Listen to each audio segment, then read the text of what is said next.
La Grèce antique était un centre culturel, politique et économique qui influença le développement de la civilisation occidentale pendant des siècles. Malgré leur puissance militaire et leur fierté nationale, les Grecs de l'Antiquité n'ont jamais formé un royaume unifié, préférant l'indépendance de leurs nombreuses cités-États, chacune dirigée par un roi autonome. Cette désunion entre les Grecs de l'Antiquité déclencha des guerres internes qui contribuèrent à l'affaiblissement de la société grecque de l'époque. Cela permit l'invasion par l'Empire romain naissant. L'expansion romaine en Grèce commença en 215 avant Jésus-Christ, lorsque les Romains conclurent une alliance avec la cité-État de Philippe V de Macédoine. Il s'agissait d'une réponse au succès des conquêtes du général carthaginois Hannibal Barca dans la péninsule ibérique et en Italie. L'alliance entre la Macédoine et Rome fut rompue par la méfiance entre les deux puissances. En 197 avant Jésus-Christ, les Romains vainquirent l'armée de Philippe V à la bataille de Cynocéphale, consolidant ainsi leur contrôle sur la Macédoine et étendant leur influence en Grèce. Les Romains remportèrent la victoire grâce à la supériorité d'une tactique de combat innovante appelée manipolo. Il s'agissait de diviser l'armée en petits groupes appelés manipules qui pouvaient agir indépendamment les uns des autres et s'adapter aux conditions du champ de bataille. D'autre part, les Macédoniens se battirent sans coordination, impuissants face à la souplesse et à l'agilité des manipules romains. La défaite fut dévastatrice pour Philippe V et sa position en Grèce s'en trouva sérieusement affaiblie. La bataille de Cynocéphale est considérée comme un événement marquant de l'histoire militaire car c'est la première fois que la tactique des manipules a été utilisée à grande échelle et qu'elle s'est révélée extrêmement efficace. De 171 à 168 avant Jésus-Christ, une nouvelle guerre opposa Rome à la Macédoine. Persée, fils de Philippe V, mena la Macédoine dans ce conflit. La ville d'Athènes, depuis longtemps en guerre avec la Macédoine, déclara son soutien à Rome, ce qui facilita le débarquement et l'avancée des Romains sur le sol grec. Les forces romaines, dirigées par Lucius Aemilius Paulus, remportèrent une victoire décisive à la bataille de Pydna en 168 avant Jésus-Christ, marquant la fin de la guerre et le début de la domination romaine en Grèce. Au cours des années suivantes, Rome participa à des conflits avec la Ligue achéenne, une alliance de cités grecques visant à maintenir leur indépendance face à l'influence croissante des Romains. La péninsule grecque fut conquise par la République romaine lors de la bataille de Corinthe en 146 avant Jésus-Christ. Cette bataille fut un affrontement majeur de la Troisième Guerre punique entre les forces romaines, dirigées par Lucius Mummus Achaicus, et les forces grecques de la Ligue achéenne, dirigée par Diogène de Sinope. La bataille se déroula près de la ville grecque de Corinthe. La Ligue achéenne conclut une alliance avec Carthage et la Macédoine pour résister à l'influence croissante de Rome en Grèce. Après la défaite de Carthage et de la Macédoine, Rome concentra son attention sur la Ligue achéenne. Les forces romaines surpassèrent les forces grecques en nombre et en tactique. La bataille se solda par une victoire décisive de Rome. Corinthe fut mise à sac et détruite et la Ligue achéenne dissoute.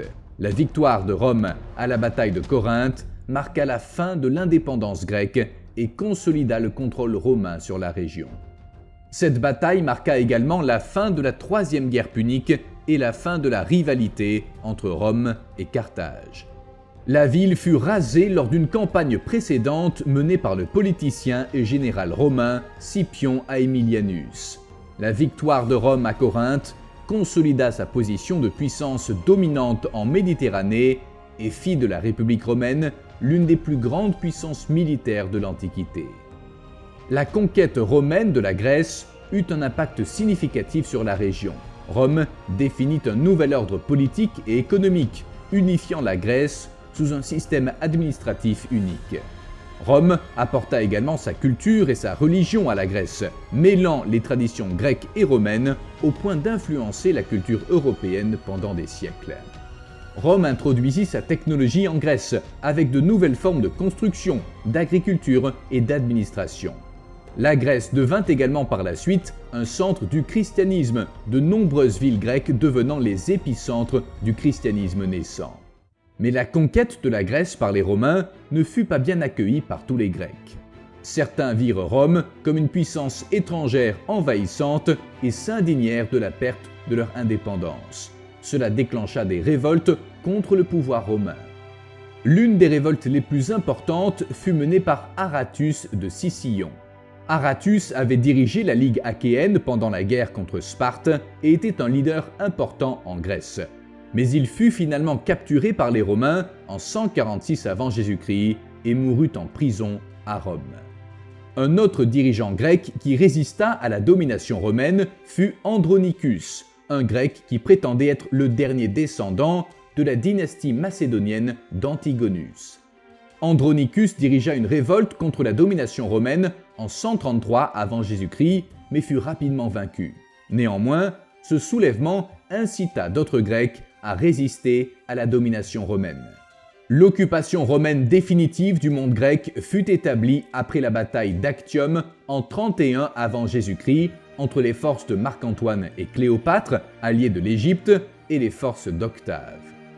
La bataille se déroula près de la ville grecque d'Actium sur la côte ouest de la Grèce. La victoire d'Octave à la bataille d'Actium permit à l'Empire romain de s'imposer comme puissance en Méditerranée et de cimenter son contrôle sur le monde antique. Cette bataille marqua également la fin de la République romaine et le début de l'Empire. Octave devint le premier empereur romain sous le nom d'Auguste. La bataille d'Actium est l'une des batailles les plus importantes de l'histoire antique, avec un impact significatif sur la politique, la culture et la stratégie militaire de la Méditerranée. Elle est également souvent citée comme un exemple classique de stratégie et de tactique navale. À partir du IIIe siècle avant Jésus-Christ, le puissant empire romain entra en déclin et fut divisé en deux parties, l'Empire romain d'Orient et l'Empire romain d'Occident. La partie occidentale fut progressivement conquise par les tribus barbares du nord de l'Europe. L'Empire romain d'Orient, avec Constantinople pour capitale, devint l'Empire byzantin qui dura environ 1000 ans. La résistance grecque à la domination romaine se poursuivit pendant des siècles, en particulier pendant la période byzantine. Même si la culture grecque déclina face aux nouvelles coutumes romaines, la langue grecque devint la deuxième langue officielle de l'Empire. Pendant cette période, la Grèce resta un grand centre culturel et intellectuel avec de grands philosophes, écrivains et artistes qui influencèrent la culture européenne. La Grèce devint un centre de l'Empire byzantin, résistant longtemps aux invasions barbares et musulmanes. C'est à ce moment de l'histoire que le christianisme devint la religion officielle du Nouvel Empire. De nouveaux territoires furent occupés et de nouvelles lois étatiques furent créées. Ce code juridique fut plus tard à l'origine des premières lois de l'État grec moderne. Avec la fin de l'Empire byzantin en 1453, la Grèce cessa de faire partie de la domination romaine, mais résista à l'invasion d'autres peuples pendant des siècles. Aujourd'hui, la Grèce est l'un des pays les plus visités au monde en raison de son patrimoine historique et de sa contribution à l'humanité.